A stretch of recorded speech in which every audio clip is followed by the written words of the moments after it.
Pina-welding ko na sa iba. Pumapangit lang yung gawa natin eh. Para kahit pa paano, di masayang yung pinaghirapan natin. Umpisa na rin naman eh. Pumapangit eh. Hindi tumatama sa talagang kailangang i-welding eh. Nasisira yan, pinatira ko na sa iba.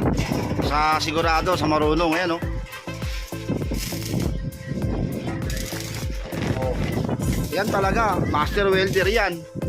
Kutsa, nagtrabaho yan sa ano, sa ibang bansa. Palipat-lipat lang sa ibang bansa to. Huwag master welder to. Ayan oh. Oh. Ayan guys, malupit. O, diba? Kita nyo? Kita mo yung usok. Yung usok niya, kulay blue. Maganda. O. Diba?